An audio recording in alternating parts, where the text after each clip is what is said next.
Hello, I'm Ricky Gervais. To some, society is a cage trapping and oppressing free-thinking individuals. But to others, society offers essential structure and regulation, preventing anarchy and the worst excesses of human behaviour. Each society has its own codes of conduct, ways of doing things. But who decides these social norms, and how are they governed?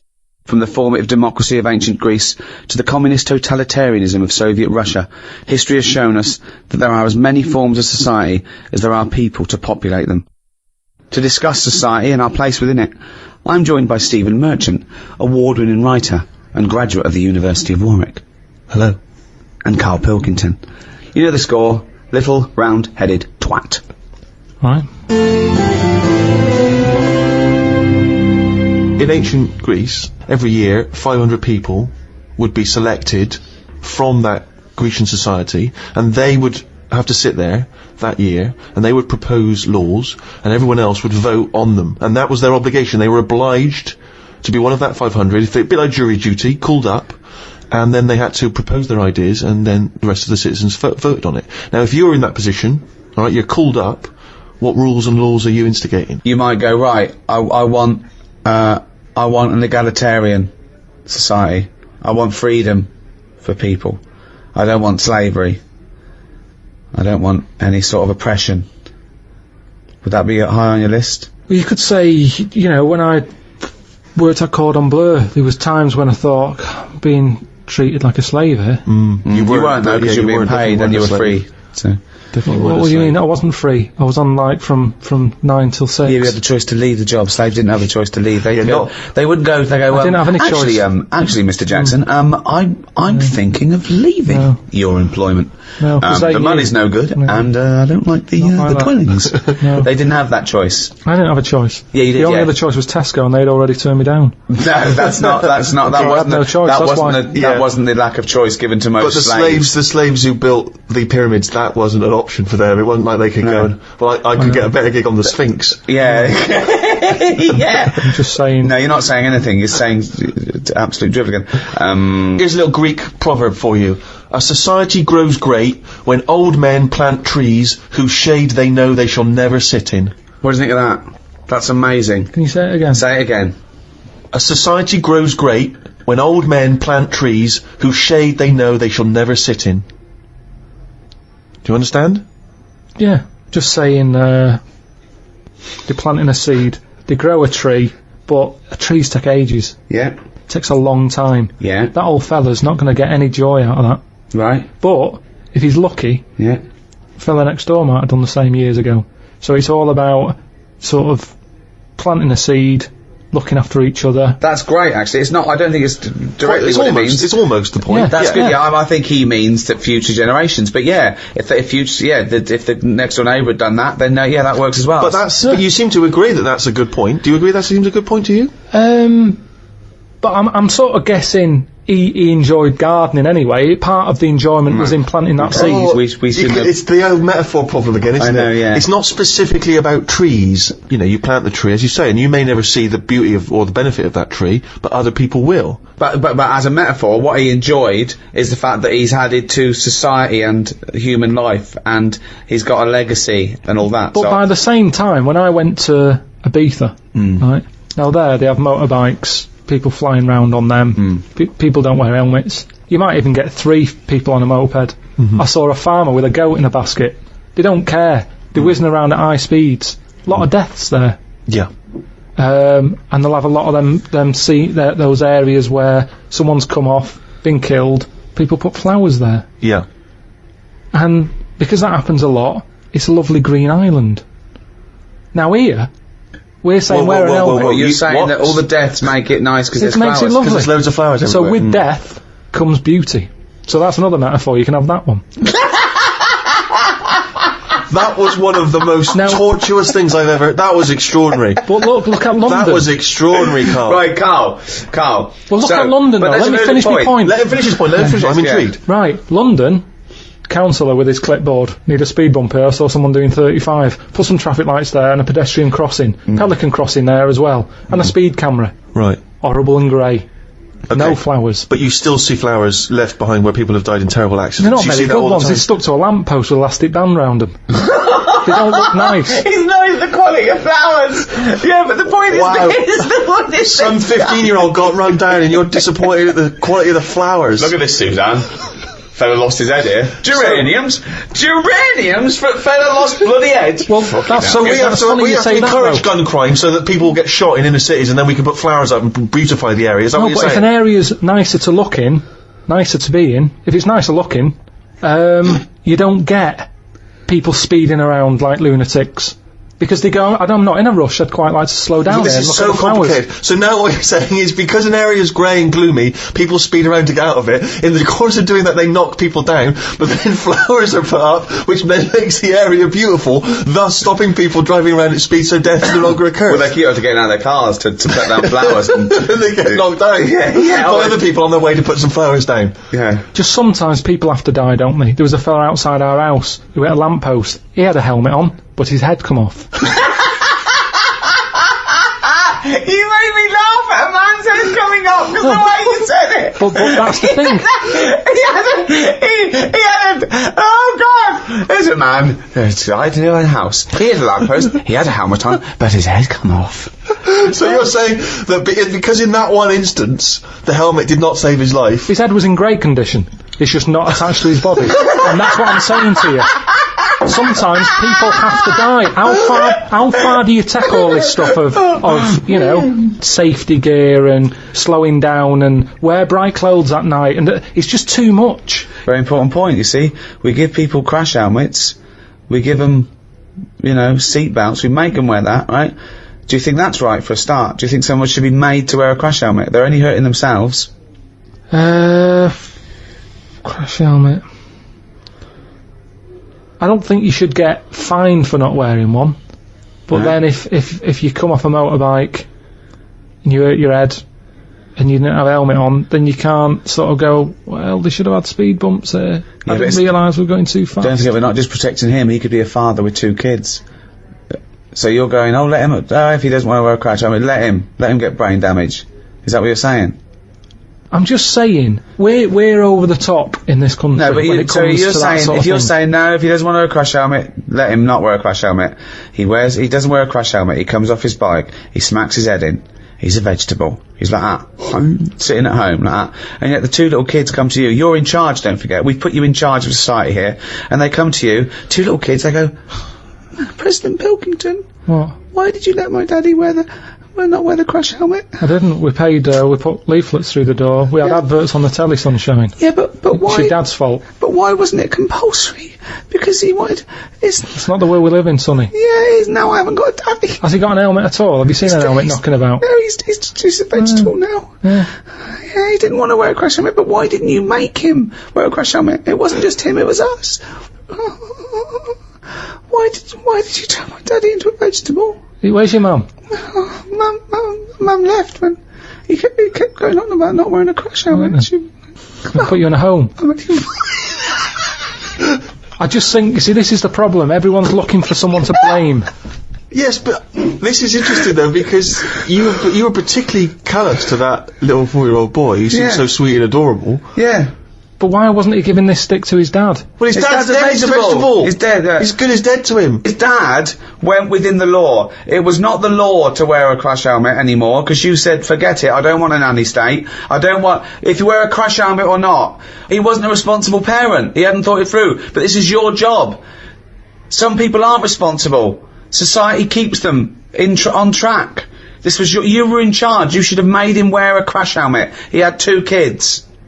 We've heard from one of the kids. What's the other one's attitude? Is he younger? He's a bit younger. Is he even younger still? Yeah. President Pilkington. Oh. My brother's crying now because you shouted at him. I wish you'd have made my daddy wear a crash helmet. Why didn't you make your daddy wear a crash helmet? Well, he won't listen to me because I'm not in charge He didn't of listen society. to me.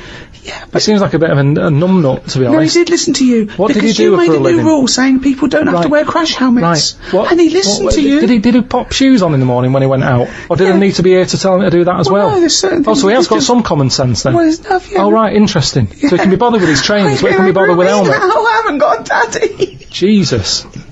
Wow, you are cruel to this kid. You It's are just, mean this, all I'm saying is, there should be a leaflet. I don't even know how he got in number 10, this little kid. The thing is... But he's got in, you should have at least the courtesy to listen to his point. Forget all, I'm sick and tired of having adverts on the telly. Don't smoke, wear an helmet, slow down, watch your kidneys, look after your liver. I haven't seen that one. No, I don't know why.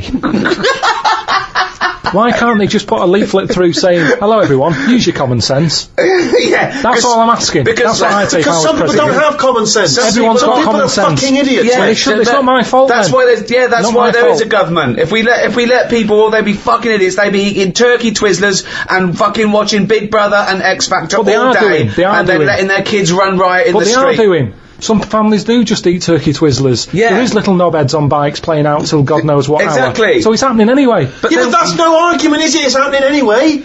That's no argument, Carl. It's what we've talked about here. Social responsibility. The reason people get into politics is because they feel it's their obligation to change those things. This is your approach. I wash my hands of the whole affair. Yeah, I'd hope that the people who don't wear an helmet sort of they do themselves in, and that's cleared them off. That's one problem sorted. So you think you're being Darwinian? You're thinking survival of the fittest. The idiots will soon, but they don't, because they're not just the victims. The dead person isn't the victim. It's a very good example is, okay, we've talked about it before, people who smoke know that it's dangerous. We know now that smoking gives you cancer. But why is that still legal? And yet people know that and they still smoke. Fat people know that they're going to get out of breath and clammy. And yet they still eat more. They get depressed, they're eating more. They know that they're going to be constipated for a year and a half, but they're still shoving in chocolate cake instead of carrots. But because that's what I'm saying. Why don't we stop them? Why don't we stop fat people eating? If you've got a smackhead and you really love him, you intervene, you grab him, you put in a cupboard, you go, you're not coming out. He goes mad for about a year, then he thanks you for it. Yeah. So lock fat people in a cupboard. And just can't put get carrots around. under the door. What? The thing is, there's got to be some Carl, responsibility. grab Ricky. There's a cupboard over there. You've got to take some responsibility, haven't you? Now, if it's your own fat kid, stick him in your cupboard. But what I'm saying is, as a counsellor, I'm not spending taxpayers' money on cupboards to put the fat kid in. So, back at the Chosen 500 in ancient Greece, right, you're one of them. What other things? I like that saying, the one about do to others as you'd like to be treated yourself. Yeah. Yeah, that's a good one.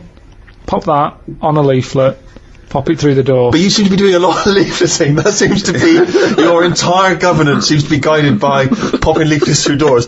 And I get a lot of leaflets, so I'm presuming the rest of the country does, and it's not always working. So maybe sometimes you've got to instigate something a little bit more strong-minded than fucking leaflets, my friend. Maybe you've got to make a couple of laws. You've got to stand every up. individual can go, how would I want to be treated? Well, I'd want someone to throw cake at me. Yeah. Because I'm a greedy bastard. I would want someone to steal my telly. I'd probably start on the way you look.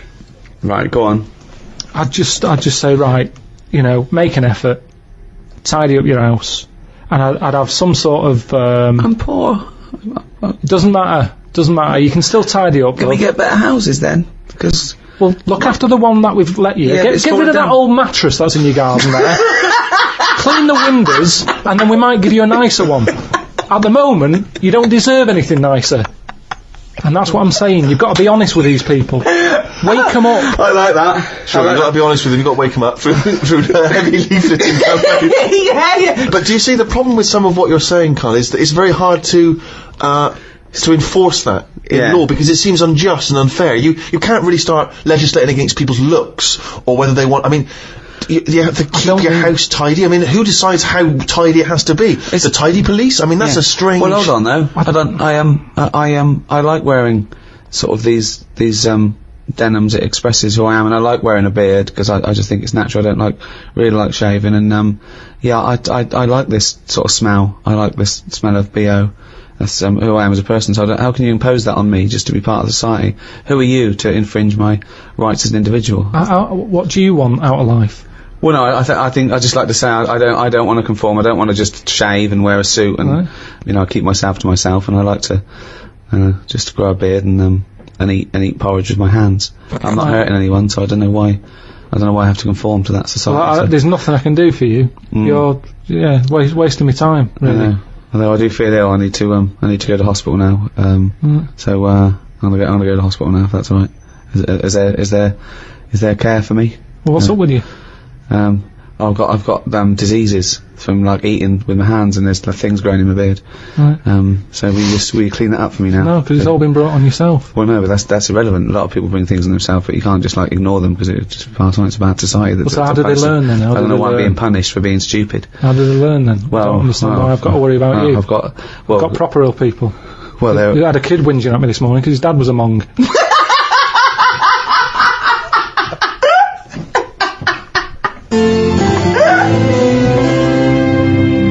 Obviously in China, you can only have one child, can't you? Is that something you feel we should bring in here?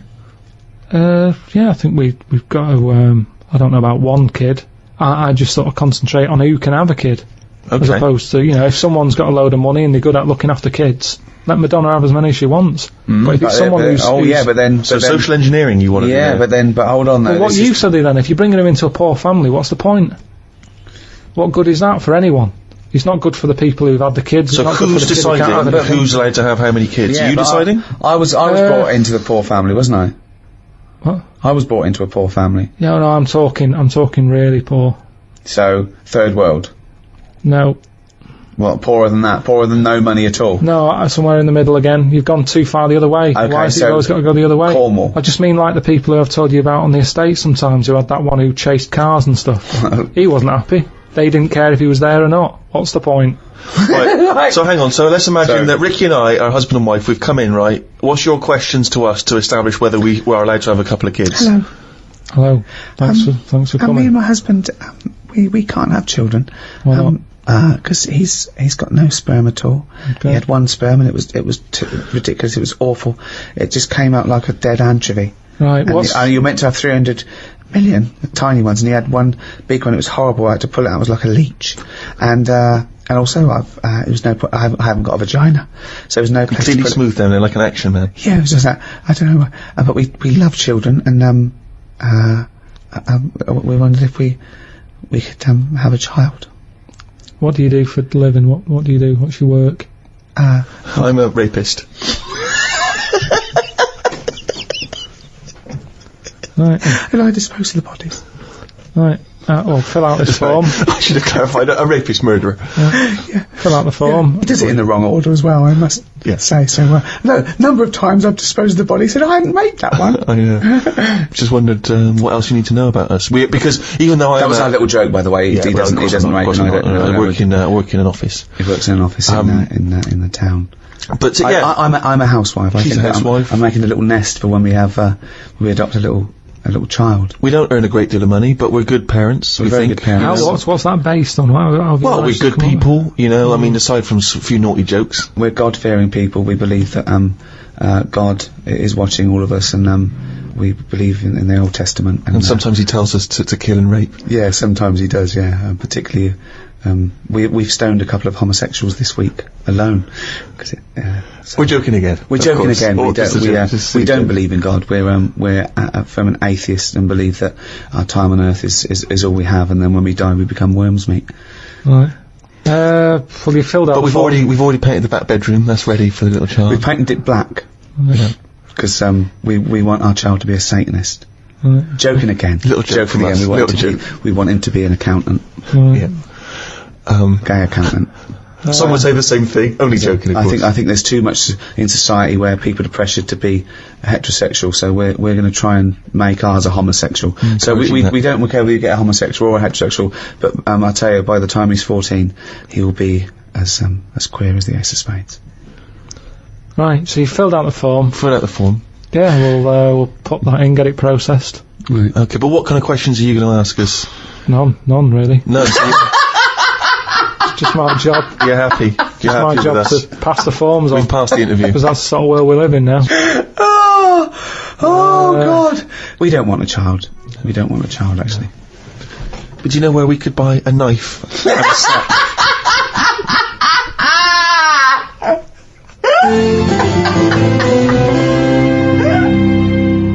We talked about the little fella planting a tree that he will never sit under.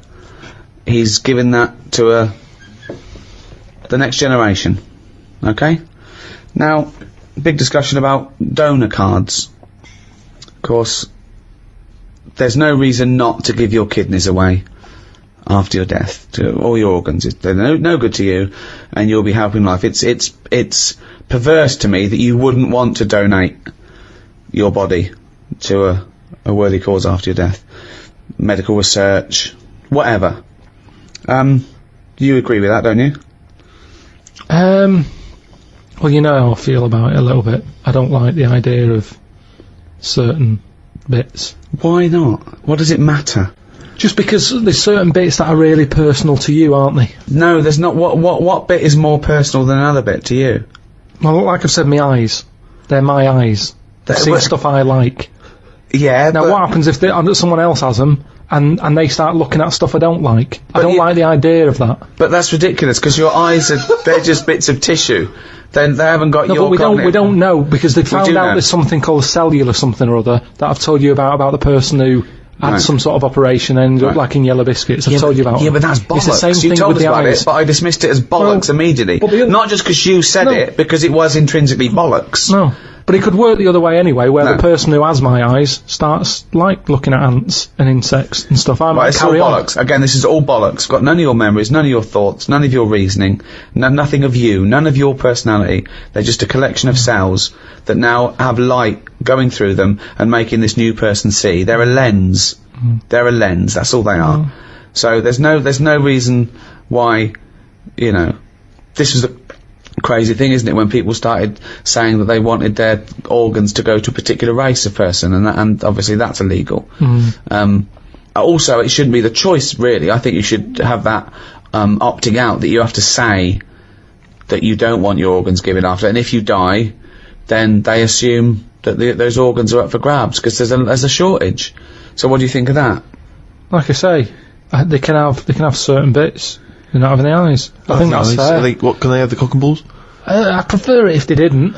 You're saying no one's going to have my eyes or my cock and bollocks. What if the tables were turned? Yeah. What if someone said, Carl, you've lost your cock and bollocks in a terrible accident. It's alright, we put some flowers at the scene of it. It's brightened the area up. But, we found a donor who's happy to give you his cock and bollocks. He's dead, but his cock and bollocks we kept on. Would you accept them? They're absolutely lovely match. Better than yours. Yeah.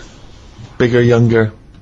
Yeah, go on then, I'll have them. You'd have So you would, you'd have someone else's cock and bollocks, but then you wouldn't donate yours to someone else. What about this? What if you discovered later, right, that the person who donated the cock and bollocks, right, was a sex pervert? was a homosexual sex pervert? I don't think, though, that I'd bother looking into the history of these cock and bollocks. It's not like, you know... You'd accept them willy-nilly, but what if you just found out by chance? That was his name, willy-nilly. That was his stage name. And what if you found out by chance? How do I find out by chance? What's the scenario They there? say, well, the doctor goes, I should tell you, I know you believe in a load of shit about Yellow Biscuits and bollocks like that, so I'll just tell you, in case anything goes weird, this was a sex pervert's cock and bollocks, so if you find that you're sticking these through letterboxes, don't worry, it's not your fault. It's where they wanted to have gone. That's Would it concern you if you accepted the cock and bollocks that had a past like that?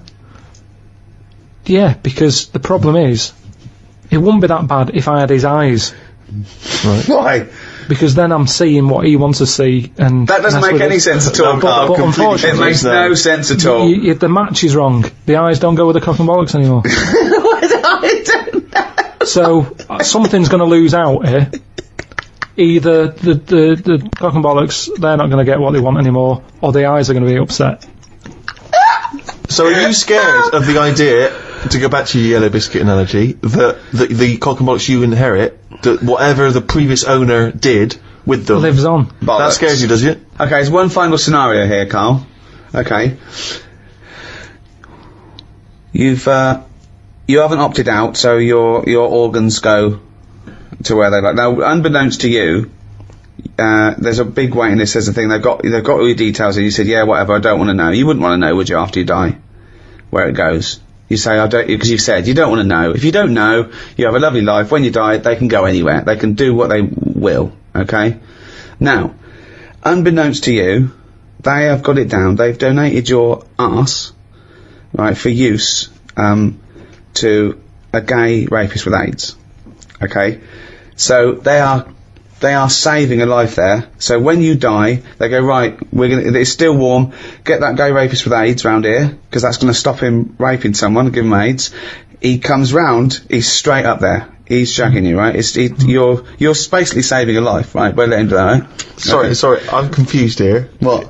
Why is the gay rapist with AIDS got the arse? He's still connected to Karl. They've donated the arse, so when Karl dies, the doctors go, right, we're going to stop a terrible thing here. So the gay rapist can shag the arse? Yeah, he shags Karl, gets out of his system and goes, phew, that stopped me. Yeah. Right. Okay. Right. So it's just Karl's disembodied arse on a. No. It's the whole Karl. Karl's dead. So Karl gets struck. He's having a heart attack. They go free, clear. They go, no, we've lost him. At 10:01, they go, oh, he's a arse donor. And they go, okay, where's the nearest gay rapist with AIDS live? Next door. Get him round here. They go, okay, the gay rapist comes round and goes, where is he? Right? He goes, there he is, right? So Karl is face down. Now they turn around, they go, there's the arse, you've got 10 minutes, then we got to bury him. I'm surprised you didn't know this guy was living next door. Right. So, the gay rapist gets on top, he goes, right, this is lovely, right? He's loving it, he's shagging you. Right, now, this is the weird thing. The doctors next door, they go, okay, the gay rapist will be finished soon, and then we have to bury him, but we should inform his next of kin. They go, oh, it's Suzanne. They go, your husband's, dead, he's out of touch. She goes, oh my god, come round and just identify the body. I'd leave it a couple of minutes, but, then come round. She goes, oh god, I'll be right there. So Suzanne's on her way. The gay rapist, right? He's pummeling you away, right? But you will not believe this. Oh my god. The movement and the way he's shagging you, right, has started your heart. Wow. Right? This is a stroke of amazing good fortune. Right? So you go, he goes, right? He, right, has a heart attack. Right? And he flops down on you. He just like headbutts the back of your head. So now, you're both naked, this gay rapist is up your arse, he's dead, right? The shock, so you go, fuck me, how can I get out of this, right? You wriggle, you fall onto the floor. So now, he's on the bottom, face up, you're on top of him, he's still in you. His cock is up your arse, you're sat on him, wriggling, Suzanne walks in, goes, Karl, what the fuck are you doing? She's heard about me being dead, and because she's come to the hospital. She goes, and they go, he's in there, and she goes, he's not dead, I can see him. They go, oh, it's been a terrible. She bursts in, there you are, on top of him, wriggling to try and get his knob out your arse, right? You're sitting on a man who's dead. What do you say? I'd just say we got to join Booper.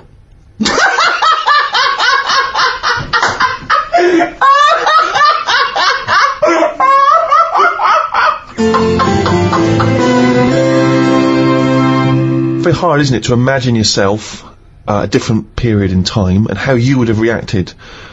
Now, if you think about America in the 1950s, black people still very much second-class citizens. You've obviously heard of the famous Rosa Parks incident, in which she was obliged to move on the bus from where she was sat to somewhere else, and she chose not to, and she was arrested for it. Became very much a sort of figurehead of the civil rights movement. Had you been travelling on that bus, what would you do? And am I far from where I'm getting off? So once again, you can't just nip out at the next stop so you can wash your hands of the whole affair. No, you're on that bus, you've still got a number of stops. You live further away than Rosa does, because you've got a lovely big house, whereas she didn't have a lovely place, she can't afford it. So you've got to stay on that bus. You've seen this now, you've seen this bus driver demanding that she gets up, gives up that seat. Maybe she's given up that seat for you. Maybe you've got on that bus as a privileged white man, and she refuses to get up on your behalf. I'd probably go, it's alright, I'm standing, I'm alright. But why would you say that? Because you're thinking of the modern day Karl, you're not thinking of the man from the 1950s. Well, the thing is, we don't have to go back in time. We can go to a country now where you'd see an injustice, where you were outnumbered by the law of the land. What if Suzanne wasn't allowed to sit with you on buses? What if now a law came in that women were second-class citizens and she can't come with you? Wouldn't you go, no, fuck that, she's sitting with me? I'd say we're only going around the block. We've been to the shopping centre. Be home in 15 minutes. Can you take that bag with you, because there's no one sat next to you down here? I'm a bit crammed in up here. There's more blokes on the bus. I'll see you in a minute. It's not a big issue. I've done it on the train. Well, I've booked tickets and they've ended up being different tickets. And I've gone, I'll see you in an hour and a half. I've got an iPod. But it's So you went first class and she was in the that's pod. luck. That's luck. That's circumstance. One is policy. Surely you can just see the difference between a principle and a bit of luck. But it's what you get used to at the end of the day. I mean, I'm not walking past them and slapping them on the back of the head. I'm getting on, and it's just that's where they sit, that's where we sit. Like men and women going into a separate toilet. Carl, let's put this I mean, obviously, this is too much for your head to... You're on a bus, right, and there's a few white people, and they're... I'm the driver. And they're being racist to a black kid. Right, I'd go, if I'm driving, I'd go, listen, lads, stop that, will you? If you're going to be racist, can you get off at the next stop and do it there? Well, you know, we've all had a tough day. It's the end of the day. We just all want to go home. We've all been working. Right. He's not in your way. He's sat in his own seat. Sit back. Calm down. Had enough. But what if they said, no, we usually sit there, we want that seat? Would you think the black kid's a troublemaker? Or would you go, come on, just move, mate, it'd be peaceful? I'd go, what do you want to do? Do you want to move so this is calm down? Or No, you shouldn't say that. He doesn't matter if he wants to move or not. It's his right not to move. Do what you want, then. If you want to stay there and fight your own No. Once He wants to stay there. Don't you surely you want to be on the side of right. I'm just doing my job here. I'm sat driving a bus. I'm driving a bus for 30 quid a week here. I'm getting a load of grief off some people at the end of the day. But think bigger than the bus rule. It's not just a bus thing, alright? Just imagine that you're not a bus driver. Alright, No, but that's what we're talking about here. But yes, Ricky's trying to make a point. It's an analogy again. It's about you taking some kind of responsibility that could put you in harm's way. Yeah. That could mean that you've got to stand up to danger or to bullies or to aggression. If someone's attacking Suzanne, she goes, Carl, help. You go, no, I could get her here. Because I know the full story here. But this is what I'm saying about Rosie. What's it? I'm just saying, she sat on the bus. How did it work? She got on the bus, she sat where she wanted. No, I'll tell you how it worked. The middle section of the bus, black people could sit there, but it was up to the driver's discretion to change where black people could sit, depending on the number of white passengers that got on. So she sat in a seat, some more and more white passengers get on, so this bloke decides, well, no, actually, this is no longer the black section, there is no black section, because there's enough white people, you've got to stand up. Right. And she decided, no, I'm not going to get up. It's my right to be able to sit on this bus, as a person, as a human being, not whether or black or white. And that was why she got arrested. Well, she lost in the end, didn't she? What do you mean she lost in the end? There's a black president. Yeah, but it's not because of her getting on a bus. That's just because times changed. Yes, in a way it is. I don't know. Because she became a spearhead of the civil rights movement that was spearheaded by Martin Luther King. But all those little things go towards change. On a different bus, on a different day, it might not have turned out that way. That's what I'm saying. It might have been, you know, someone else who goes, get off, who's been in a right mood, might have been in the pub all afternoon. And she's there going, I'm not moving, and he's fed up, he's up to here with it. Sorry, so she's pissed up there. She's pissed up now. No, the person sat next to her. Yeah. Might have even been a black bloke who's been working hard, and he's like, I don't want this. But it's interesting you say that. The bus pulls over, the police are called in. But you say it's interesting you say that because in the Rosa Parks incident, there were a number of other black men, all of whom did stand up. I think 5 of them were there, and 4 of them stood up, and she stayed sat down. So there was 4 people there who did choose the easier route, the easier life, and she stayed sat down, and she's the one who went to prison, and she's the one who's remembered because of what she did on that day. It's difficult, isn't it? If I was on there, I'd weigh her up. You know, is this woman doing this as like a good cause, or is she just a trouble causer? Because she just seemed like, you know, I'll do what I want. Now that's fine. You'll always get people who do what they want, and they do change the little rules along the way. But I bet when she was doing it, it wasn't like a big stand up. This is the day I'm going to do it. It's just happened to. She was fed up that day. She didn't want to get up. Lazy. She might just go around law breaking all the time, and she's remembered now because she'd made a change about bus seats. Well, when she got up that morning, did she say I'm going to do that, or has she been fly tipping before she got on the bus? This is what I'm saying. Is she just you know? No, she's not a troublemaker. She's someone who already had a burgeoning interest in the civil rights. I mean, I really thought the Rosa Parks incident was pretty cut and dry. The fact that Carl's managed to find an ambiguity in it is extraordinary. I love it. Tell me something else about Rosie Parks. Oh, for God's sake. I don't know what she's got to do to win you round, Carl. Honestly, I didn't realise it would be this difficult. Carl, Thomas Jefferson, you know who he is, once observed, a nation as a society forms a moral person, and every member of it is personally responsible for his society. But Jefferson's fellow countryman, as you know, the American writer and intellectual Randolph Bourne, noted some years later, society is one vast conspiracy for carving one into a kind of statue it likes, and then placing it in the most convenient niche it has. So one saying, no, this is why we're moral people. The society is great for us. It turns us into responsible people, okay? And we should love that society and make sure it's perpetuated. But Bourne said, no, it's just a way to mould someone into what it likes and put it into a little box so it can't hurt anyone. Yeah. Okay, yeah, that's not, again, it's... No, both of them are right. Both of them are right, but they're contradictory. They're both opinions. They're certainly opinions. But I mean, I don't know why I am the way I am. It just happens, doesn't it? You know, I don't like killing a fly. No one would stop me if I did. But there's something in me that goes, don't do that. Right, so this is a very important theory, because you're basically saying, well, you could be saying one of two things. You could be saying that goodness is innate.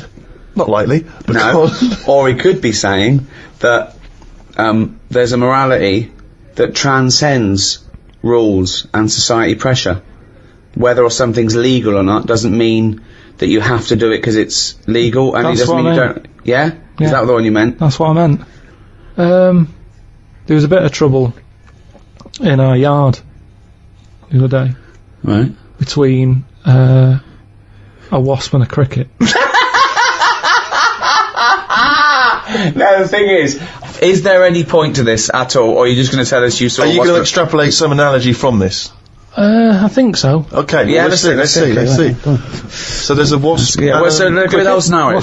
Right? As you said, sorry, just to clarify, as you said, it was kicking off. No, right, okay. Whole scenario. So you're looking out your window. No, I'm in the kitchen by the sink. Yeah. Washing up, we've got a new sink. We've got a dishwasher as well, but I said, well, I'll use a sink, we've paid for it. Let's give it a go. So you're like a Luddite threatened by the technology. You're thinking your worth will be taken away, your reason in the world will be taken away by the dishwasher. So you're like, no, Suzanne, we've got a dishwasher, but I am going to carry on. You're going to need me. I want to show I'm needed. I wanted to use it. It's like, I don't understand that if someone's got a really nice car but they have a chauffeur, drive it. It's yours. Enjoy it. Enjoy your car. Well, feel a gear change. Yeah, but you don't drive. No, I know. Yeah, so that's alright. But what I'm saying is, I've got a sink, I've got a dishwasher. What am I doing? If I put the dishwasher on, what am I going to do? I'm just going to sit down and do nothing. Probably. Wash up then. Do something useful. I do a better job than the machine does. Well, get rid of the machine altogether then? No, because sometimes I might want to go for a walk or something. Well, why don't you go for a walk all the time? It's good for you. I've had a walk in the morning. Anyway, so, I'm washing up. That was all the prelude to the wasp and the cricket story. It better be fucking good to top that. His life's so complicated. For a man who does nothing at all, right, his life is so complicated. No, because it's the same thing. The kitchen's fairly new. Alright, so you're washing up for Christ's sake. You're using a new sink, the dishwasher's there, it's not doing anything, it's not even plugged in, it's pointless. What's going on? I'm washing up the few plates. Right. The kitchen door's open. Right. Suzanne says, oh my god, look at that. What? There's a wasp and a cricket having a wrestle. I've never seen it before. Right. Wait! Are you sure this wasn't Mexican television and it actually was a sporting Two people event? dressed up. Yeah. So they're there wrestling, and I was like, well, stop them then. So Whoa! You don't interfere with fucking Rosa Parks. Why are you interfering with a wasp and a cricket? Because one, I didn't even know they didn't get on, to be honest. So this is much bigger metaphor than black and white. Because listen, this is more important than apartheid and segregation. Tim. I didn't even know they didn't get on, to be honest. Because they were sort of wrestling. I said, and my hands were wet, so I couldn't do anything. I always overdo it with the fairy liquid. Yeah, sure. So she's there. I say, separate them. Poor Suzanne. No. So she uses a tea towel, flicks them. Clever. Right. Good thinking. The wasp goes its own way. The cricket's sort of jumping about a bit. But who was fighting who? So I'm sort of saying that is really weird, because wasps are changing quicker than anything else that I keep my eye on. Okay, well that's just your theory and it's not based on anything. Well, I've told you a couple of years back I saw one eating chicken. They shouldn't be doing it. So anyway, so now they're causing trouble with a cricket. Whoa, how do you know it was the wasp's fault? This is prejudice. Why do you think it was the wasp's fault? What if the cricket would have started it? What if the cricket's got a society to go, we hate wasps, we hate their stripes. We hate them. If they come here, fight them. If everyone comes down here, fight them. How do you know it wasn't the cricket that started that? Well, I suppose at that time I didn't, but since... Oh, subsequent information. Oh, okay, sorry. Okay, So anyway, Like Columbo, isn't it? yeah. so I saw all that, we broke it up, the cricket was sort of shaking a bit. Definitely not! Definitely not! It was shaking a little bit. Yeah. So I sort of prodded it, put a little leaf over it because it was a hot day. Thought I'll put a leaf there so it doesn't get overheated. I love I'll this, keep an eye like on it's it. done the marathon. It's got a little, it's got Mars on the leaf, written on the leaf, and now it's just walking over the little medal. So Suzanne, I'd leave it for a bit. Leave Get it. on, What did about you half say? an hour, about left it for half an hour. What did Suzanne want to do? She wanted to interfere, did she? What did she want to do? Just sort of like... No, she just sort of said, leave it, stop messing with it. It's probably a little bit knocked out, a little bit stunned. Sure, let's Right. get on with our lives, she said. Yeah. So I put the leaf on it. You've got in too much very liquid. Why don't we use the dishwasher? We go- It's just 400 quid, you dopey bald cunt. So we go off, and half an hour later, I get back in. I said I'm going to go and see the Where'd you cricket. go? Where'd you go? Just for a walk. But hold on, why didn't you put the dish in the dishwasher and go for a walk? I don't understand. So now now as a dishwasher sitting there bone idle, you're washing up when you could be walking, and then you're still Well, it's walking. a good job I didn't go for a walk, though, wasn't it? Because how would that have turned out? That fight. I don't know. There would have just been a So pool of anyway, blood on your back door. So I've Porch. been out, back in, have a look. Cricket's still there. Noticed one of its legs gone. Oh. Don't know if the wasp did that or the tea towel flick.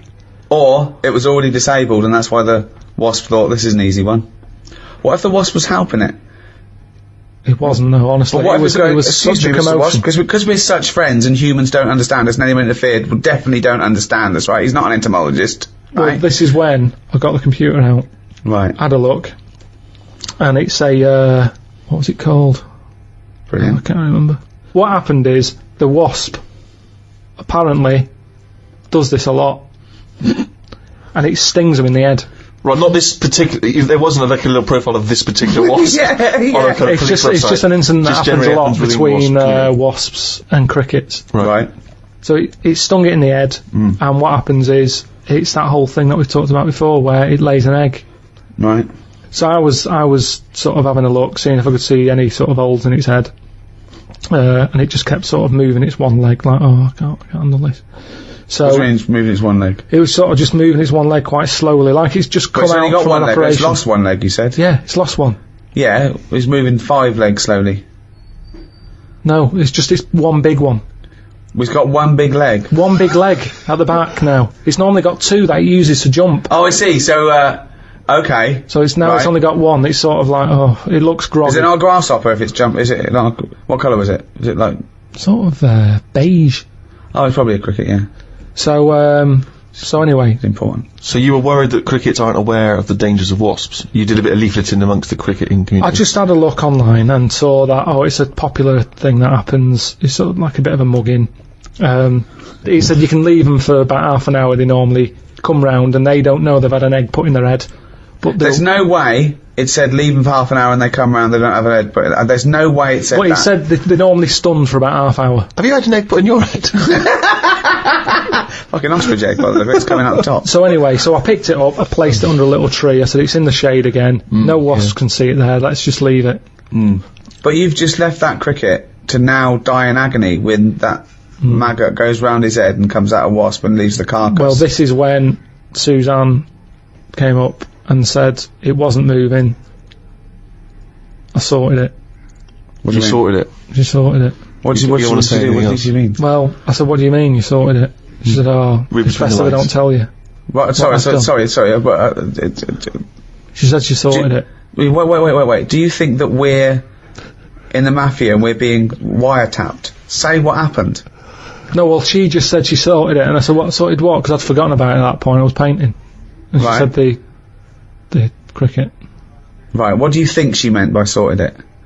Well, by the look on her face, the way she said it, I've known her for long enough, so I know that she meant it's not good news. Yeah. So what happened? So from that, I took for granted she means Say it. I've stopped it being, it's no longer in misery. So what do you mean? What? What did she do? She crushed its head. because she said it was moving What, about specifically just the head? She just crushed the head. with a stone. She got a tiny head-shaped stone and Squashed it, because that's where all the action is, isn't it? So she said it was too cruel watching it, sort of shaking about with its one leg and stuff. You had to kill it. I imagine I had this vision that one day Suzanne just having to say to his parents, I've sorted it. I had to put him out of his misery. What? I just couldn't bear to see the You don't twitching like to know, anymore. do you? I know you didn't like to know, but Yeah. I just took a rock. Yeah, and just squashed its head. What was in it? There was nothing in it. Nothing in it. It just caved in. Was there an egg in it from a No. from a It was wasp? like you know when you get a blown egg and then you crush it and there was nothing. Nothing in it at all. Nothing in it But I at just all. think he seems happier. I'm certainly happier. I was happier because I'm much happier because he's sort of he's more sensible without the head. Yeah, we're still happy together, but now we use the dishwasher instead of him washing up when we already got one that cost more than £100. What metaphor are you taking from this? Just the way. Yeah, so that's at the beginning. There was going to be a point you were going to extrapolate for this, like a fable. So what did you learn from that? I thought I was doing right at the time, and Well, that's it, isn't it? important, isn't it? And is it objective or subjective? You know, one person's evil is another person's good. Some people think abortion is the worst thing you could do. Others think it's a woman's right, and it's a kindness. Some people think that you should never kill under any circumstances. Other people say that some killing is morally right. Again, should an action be judged on its intent or its result? If someone said to you, "Oh, I thought I was doing a good thing," but, you know, they opened the windows and your cat fell out. I thought they didn't even know you had a cat. Did they knock it though, or did it just jump out? It just jumped out. Well, I'd say it's not my fault. Your No. cat's daft. No. It was hot in here. I've Right. opened the window. Yeah. Well, I'm not getting the blame for that. No, that wasn't my point, was it? That if you open the window, right, and they come home and you go, "Oh my God, the cat jumped out and killed itself," you go, "Oh my God, I'm so sorry. I opened the window because I wanted to let some air in. I was doing a good thing." So did I know it jumped out? No. I'd probably say, "You sure they didn't do that before I got here this morning? Did you have the window open?" Right. I don't think looks like it's been there a while. So That's a bit already hard. you instantly don't want to be culpable for your own actions. I mean, it is Hang your on a fault. minute, it wasn't me who did it. It is your fault the cat's dead. yeah, it's an accident, but nevertheless, it's still your Oh, fault. if it's definitely me, yeah, I'd say, yeah, it jumped out. I opened the window because it was hot in here. The cat jumped out, it's dead. Let's go and get another one. Right. I wouldn't worry that much about a cat. Right. But what if it was a baby? Well, it's a bit awkward, isn't it? Yeah, I suppose it is.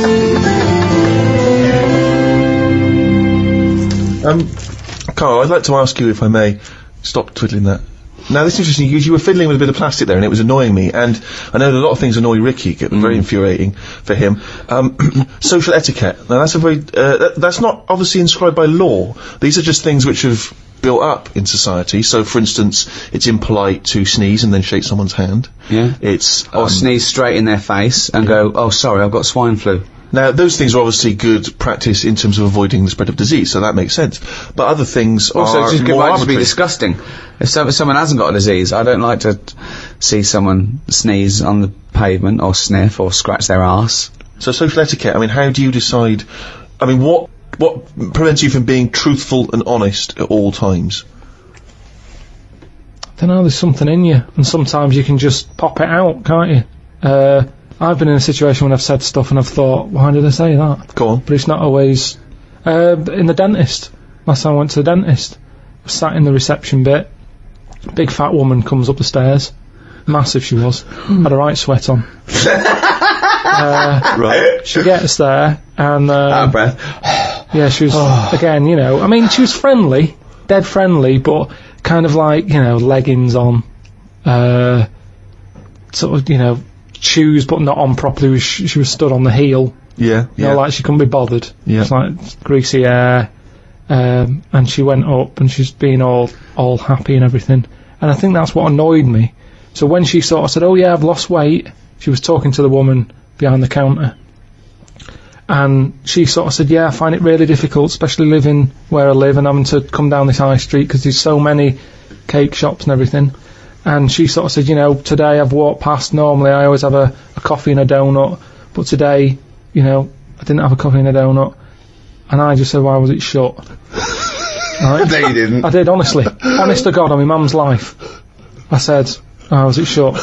She said, Hold on, why did you butt in? She wasn't even talking honestly, to you. I know, it's really, really weird. It's really did you have weird. to shout across the dentist waiting room, or were you No, stood it was next to just, it's a small waiting room, so you got the stairs, you go in, you got about 4 chairs, and then this old desk, and I get on with the woman behind the counter, and I always sit close to it, and it was just me there, and I was talking to her about going to Corfu or something. She comes in sweating like some bison up the stairs, and she's there, and because she was showing off, it was like, well, you should have done it a long time ago. I think she annoyed me that she wanted some sort of pat on a big hefty fat back. That she hadn't bothered having a donut that day.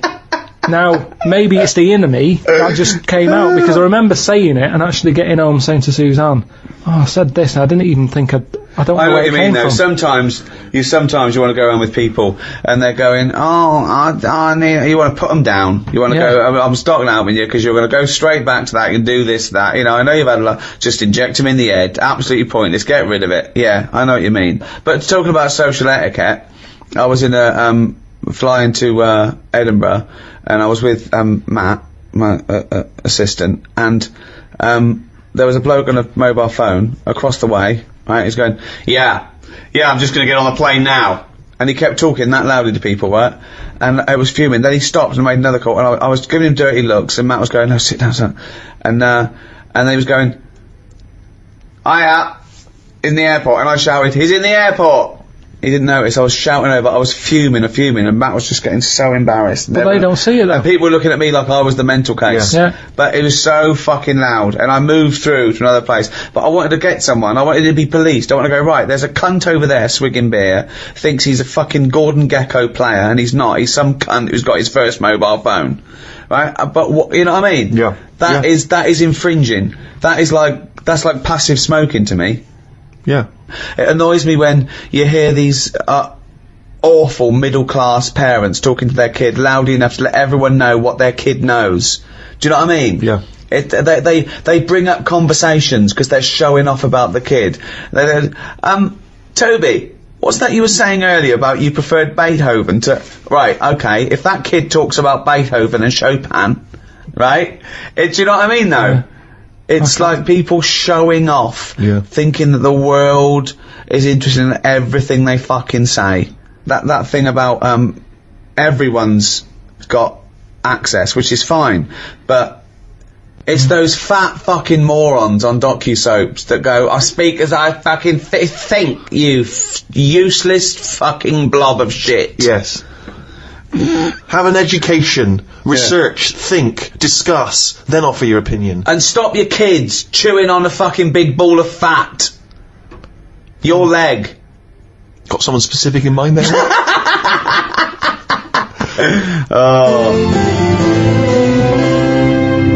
Well, that's about it. Hope you enjoyed the Ricky Gervais Guide to Society. I think we've sorted everything out there, Steve. Yeah, not many questions left unanswered. No, that's a pretty in-depth analysis of what society is and how to improve it, I think, in many ways. Let's hope some of the big people are listening. Brown, Obama. And they go, okay, what's Pilkington got to say? Keep out of it. Unless it's an insect.